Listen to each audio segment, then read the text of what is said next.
We some wolves, got the pack and it's boof. Wish you would pick the slack cause it's loose. Get the bag, pop the tag, then we move. Zack Bia, the 26-year-old entrepreneur, DJ, record label owner, social media star, club promoter, fashion influencer, and honestly the list goes on and on. But however you choose to label him, Zack Bia is one of the most connected people in LA in terms of A-list celebrity access. If you're on Instagram at all, which maybe give your boy a follow if you are, then I'm betting you've seen at least one post with Zack in it, even if you didn't know it or recognize him at all. Seen in numerous posts now with some of the biggest celebrities on the app, such as Kendall Jenner, Kylie Jenner, Justin Bieber, Odell Beckham Jr., Madison Beer, The Weeknd, as well as also Champagne Papi, who along with Drake now being one of Zack's closest friends, would also be seen in this post wearing a jersey with his name on the back, as well as Zack would also have a cameo at the end of Drake's Money in the Grave music video back in 2019. They're not making the right food, are they? It doesn't smell right. Is it the fish? Or maybe you've seen him out in the music scene, as along with being a part-time DJ, Zack Bia has also started his own record label, titled Field Trip Records, and has helped play a huge role in the success of some of the hottest up-and-coming rappers he has signed, including Yeet. We'd be like the first people to play a song or play an artist before they blew up, and it's like, we're in this room with 100 people, 95 of them are some of the 95 most influential people in the world. But wherever you've seen him or who you've seen him with, you're not alone if you wondered who this guy even is, as some of the top Google searches for him literally include, why is Zack Bia famous, what does Zack Bia do, as well as Zack Bia dad, despite there being rumors about Zack's dad being some big businessman with connections to help his son. I can confirm that those are not true, as Zack has said that he hasn't even talked to his dad in almost 15 years, after his parents got divorced when he was 9. Yeah, there's no family connection. Never been. Everyone thinks my dad is like this crazy rich guy or something. I haven't spoken to my dad truthfully in like 10, 15 years.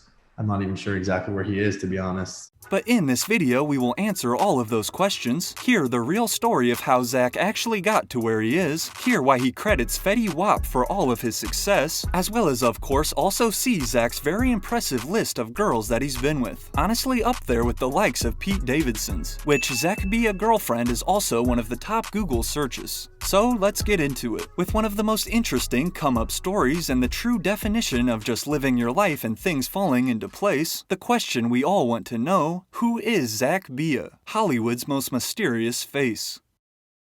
So like I mentioned, Zack Bia, whose real name is actually Zack Villalobos, is currently only 26 years old. Born on June 9th, 1996 in Brooklyn, that date would later become very significant in his rise to fame, as we will see in a second. But Zack would spend the first 12 years of his life living in New York with his parents, who are actually both from Paris. His mother worked as a fashion agent before then becoming a casting director for shows, while there isn't much information out there on his father, other than that he is a photographer and Zack doesn't even know where he lives now. However, as I also already mentioned, many people have seemed to think that Zack Bia's dad is actually an executive at Dior. After making appearances at some of the biggest fashion shows in the world, and again just due to his almost overnight increase in success and popularity, rumors began spreading about Zack's dad working for Dior. And despite sharing the same last name as the real CEO of Dior, Oliver Villalobos, which definitely also helped fuel these rumors, again I can confirm they are not related. It's funny, there's a guy who works at Dior who has the same last name as me. Okay. That's gotta be it, yeah. And when people started seeing me around things, I wasn't really Googleable at the time. And they'd be like, look up my last name, and the first thing that would come up would be like director of PR, Dior, this guy, Villalobos. And so everyone's like, this is how he's everywhere. Then, after his parents would file for divorce when he was only 9 years old, Zack would then move to LA with his mom and younger brother 3 years later, when his mom took a new job in California. And despite his mom actually working in fashion, she also did not have any help in connecting Zack to the industry, although he has stated that his mom did first introduce him to both fashion and music. I haven't started seeing people that maybe knew my mom until like this year. Mm-hmm. So it wasn't like she bestowed connections upon me, but she was actually at my house earlier this morning. I had breakfast with my mom, and she even today, we're talking about music and she sent me like a list of like, these are so many songs that you should send to Mallory or whatever. So my whole taste and everything was all definitely from my mom. Yeah.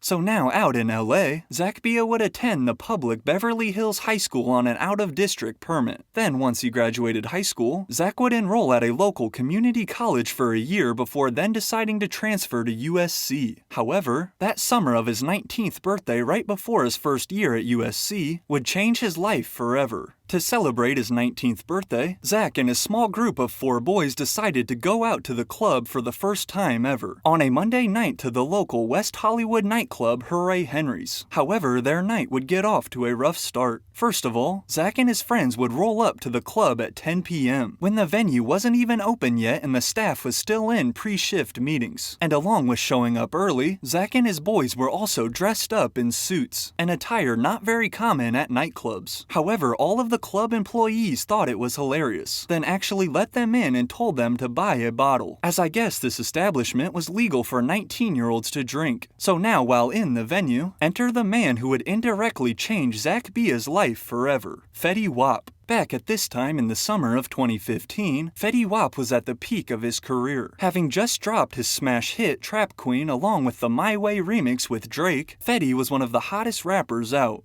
I'm like, hey, what's up, hello? Since your pretty ass soon as you came in the door. And just by coincidence, Fetty Wap was actually performing that same Monday night at Hooray Henry's. And when Zack and his friends first saw Fetty walk into the club, they would make their way over to him and let them know that it was Zack's birthday. And again, just by coincidence, Fetty Wap's birthday was actually the day before. So he walks in the club, and keep in mind, we're 4 kids in suits. And we're like, yo, Fetty Wap, Fetty Wap, Fetty Wap, we're being those annoying kids. Yes. Yo, Fetty. And you were at USC at the time, right? I was about to start. Oh, you about to start. It was the summer right before USC. And he's like, we're like, yo, Fetty. And he's like, being pretty nice, actually. He's like, what's going on? How are you guys? I thought, like, who are these kids? Who are these kids? He's like, these kids look funny, whatever. Sketchy, and we're like, I'm like, it's my birthday. They're like, my friend's like, it's his birthday. I'm like, yeah, it's my birthday, whatever. I'm actually like kind of in the back, like, whatever. They're like, it's his birthday. I'm like, yeah, it's my birthday. He's like, oh, word, it was my birthday last night. Like, what's your name? We're Geminis. What's going on? Daps me up, gives me like a 2-minute conversation, then goes on with his night. So then, after first meeting him, during his performance, Fetty Wap would actually stop and wish Zack a happy birthday on stage, shouting him out for being a fellow Gemini and saying that he hopes Zack has a great night in the club. Also being their first time in the club and with not a lot of money, Zack and his friends would also be about the only ones in the venue without a table, just dancing all night in the GA section. Then, a few hours later after Fetty had finished performing, Fetty Wap would then actually call Zack over to his section. He's done performing, 5 minutes go by, 10 minutes go by, the club's about to close, there's like 5 minutes left, and his security waves me over to his table. So I'm like, he's talking to me? Whatever, I go over to his table, puts some Remy Martin in my hand, puts his arm around me, he's like, so what's good, how was your birthday? And he starts making conversation with me. Wow. He's like, how was your night? I don't know what he was like. Fetty was feeling you. Fetty was just like, this is a good kid, it's his birthday, like let's have, and all my friends are in like, you know, nowhere near the table, like looking at me like, you're going crazy. Like, Then that same night right before Zack would leave Hooray Henry's, after seeing him posted up with Fetty Wap, a promoter at the club would come up to Zack and ask for his phone number, apparently thinking that he would be the connection to help book Fetty again. And despite not actually being part of Fetty Wap's crew, this would open Zack's eyes to the possibilities that LA presented. So for the following 5 Mondays after that, Zack would keep going back to Hooray Henry's. Then one night at a random Hollywood house party he went to, Zack would meet this guy named Jermaine, who actually worked at Hooray Henry's only on Monday nights. Then after asking Zack if he worked at the club too, because again he had been there the past 5 Mondays, to which Zack said no, Jermaine would then offer him a job at Hooray Henry's. He's like, you have a cool little crew, cool little style, I'll pay you $100. You can come work on Mondays. So I'm like, all right, cool. Like this seems good. This seems great. I didn't have any way to make money at the time, and I was just about to start college. I needed some extra cash, and I was like, and I get into this place that we were paying to get into, now I'm getting paid to go. This seems like the greatest idea of all time. Damn. So now, during his first week of school at USC and starting to work at the club, Zack's job consisted of him bringing 50 of his college friends to Hooray Henry's at 10:30 on Mondays. Since people don't usually show up to nightclubs until around midnight, now when the first groups began trickling in, there would already be a party going. And along with that, Zack would also act as basically a glorified waiter, helping people get drinks, assisting at the door, and just making sure everyone was having a good time. So then, while continuing to work at the club and starting his first semester at USC, Zack would have to write a paper on an entrepreneur for his entrepreneurship class. And Zack decided to reach out to John Terrazin, the founder of the hospitality company called H-Wood Group, which also owns some of the local clubs including the one Zack worked at, Hooray Henry's. Despite never actually meeting John in person yet, John had been hearing good things about what Zack had been doing at the club and agreed to meet up with him for an interview. I hadn't even met John in person, but we like exchanged some emails and I'm working for him.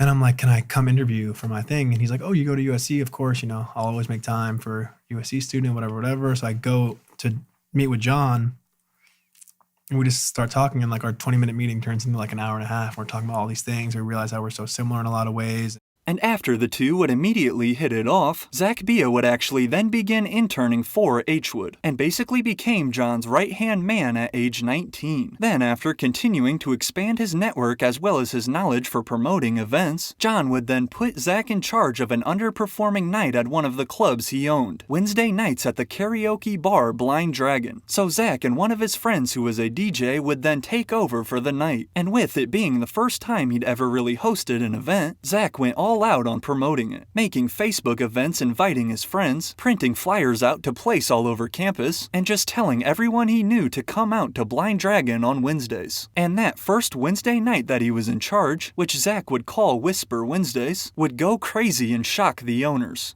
You know, it's not like no one famous is coming, but we're just inviting all the kids, like college kids, skater kids, Fairfax kids, whatever.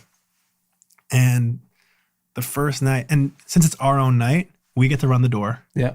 We have our own like rules with the door. We get to pick who we want. We get to set the prices. So it's not $3,000 for a table. It's like 500 for a table. We're just, you know, we're like adjusting the whole thing. And the night ends up going crazy. Hundreds of people outside can't get in. The night does like 35 grand. Wow. And they're all like, what the hell's going on? Then, after week one went so well, the following Wednesday would go even better. With a lot of hype already as word quickly spread, Rihanna would then actually come to Blind Dragon to do some karaoke. Then, after seeing how lit they were, would then decide to stay and party. Without Zack having anything to do with it, this was yet another huge opportunity that fell right into his lap. So week one, we go nuts. Week two, the hype's even bigger because week one was so crazy. So it's the same thing, you know, hundreds of kids can't get in. But Rihanna wants to come do karaoke there, completely unrelated to the Wednesday night. Yeah. She just wants to come. Comes and does karaoke, and she's like, yo, this party's insane in there. Yeah. And comes in and starts partying. And she's like, this is like this energy in here. Like, these are college kids who've never been to the club. So they're, you know, they're not standing around their phones. They're dancing, they're whatever. And she's like, this is insane. So it's like week two, another 35 grand, and Rihanna came. Yeah.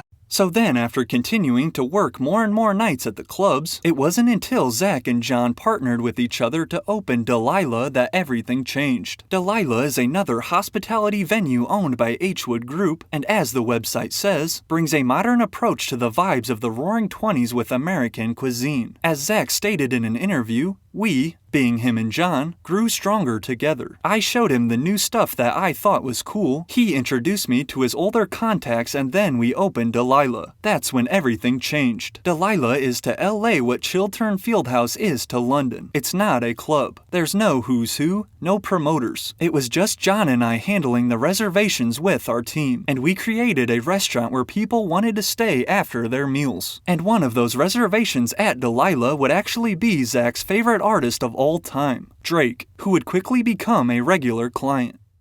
The greatest. Greatest of all time. Back at this time when Delilah was first opening, Zack was still taking classes at USC before eventually dropping out his junior year. But John would start giving Zack more and more responsibilities, and would occasionally let him work the intimate 30-person dinners and parties that Drake would hold at Delilah. Then after about 6 months of working these private events for Drake, proving that he was trustworthy and not just in it for the clout or photo op, Drake would actually invite Zack to pull up to his hotel, and the two would talk about life, music, movies, and fashion for over 9 hours, marking the start of their close friendship. And now to this day, Zack Bia has said that he considers Drake a big brother. Not only have we seen the two in numerous photos together, with Zack also being the one responsible for getting this legendary pic of Drake, Kanye, Travis Scott, Baby Keem, and Young Lean, but then as I mentioned earlier, Zack would also have a cameo in Drake's Money in the Grave music video, as well as also getting name-dropped in Drake's verse on No Stylist.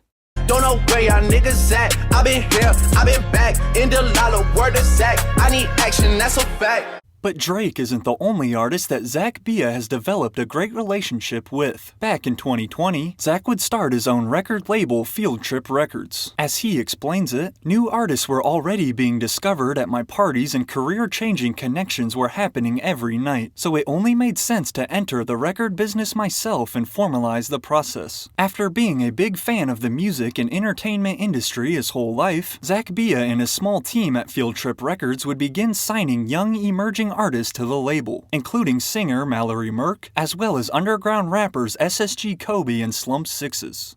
I'd always been working with artists, so sort of my avenue was either like being in the studio with them and like sort of like, you know, being a part of that process of the music being made, and then sort of breaking the records through parties and through, you know how people talk about seeding a list for clothes? It's like we're also seeding out the music. Then, last year in 2021, Zack would make his biggest move yet in the music industry, signing one of the hottest rappers to his label, Yeat. After first discovering Yeat and his music early on, the two would form a tight bond. Despite Yeat being on a one-album distribution deal with Interscope for his project Up To Me, Yeat made a promise that he would sign to Field Trip as soon as it was over. In the meantime, though, Zack would keep pushing Yeat's music to everyone he knew, even being the one responsible for linking him up with Drake, as well as also making another huge industry connection for Yeat with Cole Bennett, who has now shot 2 music videos for him on his Lyrical Lemonade channel.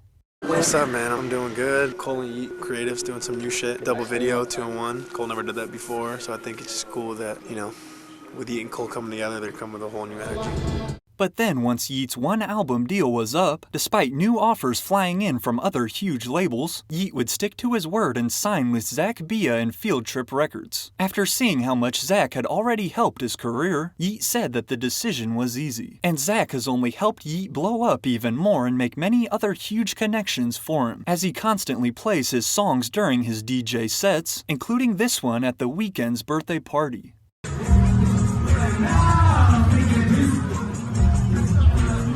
And then that brings us to what I'm sure a lot of you have been waiting for, Zack Bia's impressive list of girls he's been seen with. The first high-profile relationship Zack would enter was with pop singer Madison Beer. However, their relationship definitely wasn't the smoothest. Back in the summer of 2018, the two would split after this argument outside of a Los Angeles restaurant, which was caught on camera and went viral on the internet.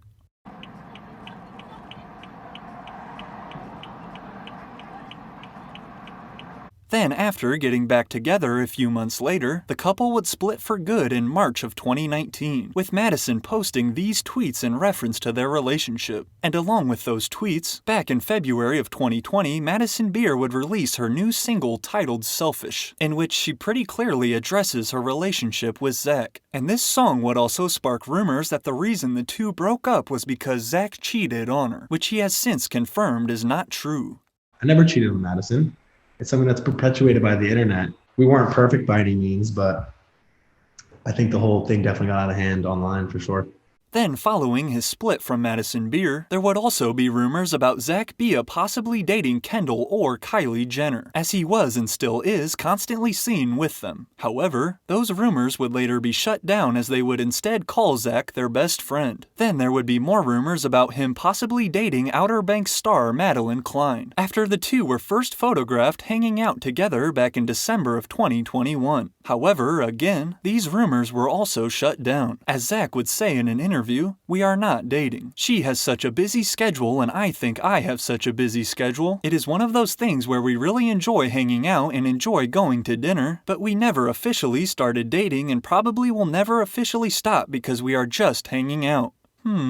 Then once again, there would be even more rumors about Zack and his relationship with social media star Addison Rae, after they were also seen out in public a few times. And then that brings us to another pop singer, 19-year-old star Olivia Rodrigo. A month after Olivia Rodrigo had split from her previous boyfriend Adam Faze, her and Zack Bia have been seen hanging out multiple times this year, including this picture of them in New York City back in April. However, according to a source, he invited her to Super Bowl parties that he was DJing that weekend and she went to support him. They hit it off and have been casually hanging out. Zack feels that Olivia is really down to earth and he loves how low-key she is. It's a good balance between them, and that's really where the two stand to this day. But overall, it's just pretty crazy how Zack Bia was able to go from a no-name college student at USC to then out partying with all of these A-list celebrities in what seemed like a flash. And as we just saw and I mentioned earlier, Zack is the definition of just living your life and things falling into place. Although there has definitely also been some luck, which even he acknowledges himself, with now his official job basically being to just party every single night, even saying that there's only been about 5 or 6 nights in the past 4 years that he hasn't gone out, also mentioning he's never been much of a drinker, but Zack seems to be living a pretty good life at the moment. But again, he really just got famous by being himself and being a chill dude, along with also his ability to network and make genuine relationships. Now with over 500,000 followers on Instagram, including some of the biggest accounts on the app following him, I think it's safe to say that Zack Bia isn't going anywhere anytime soon. So get used to seeing him continue to be all over the internet, DJing some of the biggest parties, modeling some of the newest trends in fashion, and signing some of the hottest up-and-coming artists to his label. All thanks to, as he himself will also credit, Fetty Wap. Although Fetty is still yet to DM Zack Bia back. Seriously, like the one person who's never answered my DM is Fetty Wap. Still. I've DM'd him like a couple times, like, yo, you changed my life. Like, I want to speak to you one day, whatever. And like, he doesn't hit me back. Fetty. So that'll do it for this video on Zack Bia. If you haven't yet, please do me a favor and drop a like for me. And also be sure to hit that subscribe button to stay tuned for new videos every week.